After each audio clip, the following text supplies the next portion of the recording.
hay-adda Khadiija Foundation ayaa deeq raashin u qaybisay dad ay abaartu barakicisay oo xoolahoodiina ay ka dhamaysay kuwaasi oo ku soo barakacay deegaanka ugaasmada oo ka tirsan degmada Goodaweyn ee gobolka Saaxil.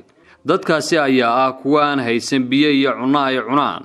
wakiilka hay-addaasi Khadiija Foundation Rooda Cali Fidin ayaa ka hadashay raashinkaasi ay u qaybisay dadka barakacayaasha ah.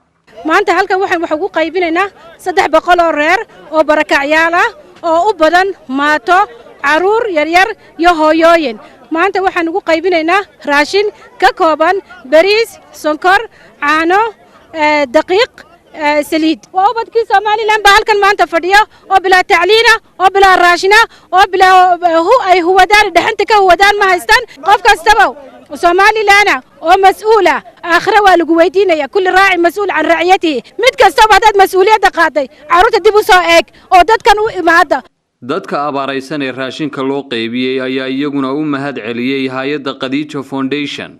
waxa weeyaan hay'adda Khadiija Foundation ay hogaaminayso Rooda Cali Fidin. waxa weeyaan mahaddan u celinaynaa 20 jeer. alxamdulilaahi rabbil caalamiin. waxa weeyaan wixii ay noo helaysay maanta way noo qaybisay. waxaan waxa weeyaan dad soo barakacay oo deegaanka dhowdhow ka yimi oo meel fog aan ka imanin. waxa weeyaan dad xoolihii ka baxeen baan nahay. mas'uuliyiinta deegaankaasi iyo xubno kale ayaa iyaguna waxay ku baaqeen in la soo caawiyo dadkaasi.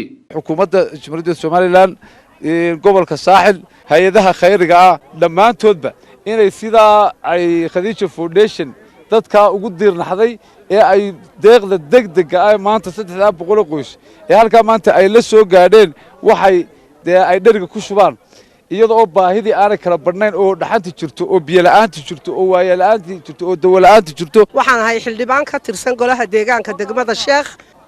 hay'adda maanta ay Rooda Cali Fidin wakiilka ka tahay Khadiija Foundation mooyaane mar kaliya wax halka yimi oo wax keenay ma jirto.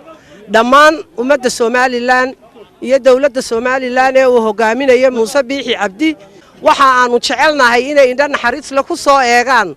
waxaan u mahadnaqayaa hay'addan Khadiija Foundation iyadoo ka soo jawaabtay baahida dadkan barakacayaasha. marka waxaan halkan kan baaq uga dirayaa maamulka gobolka Saaxil in ay dadkan maatida tibaalaysan inay si degdeg ah ugu soo gurmadaan. Siciid Aadan Jaamac, Home Cable TV, deegaanka Ugaasmadow ee degmada Goodaweyn ee gobolka Saaxil.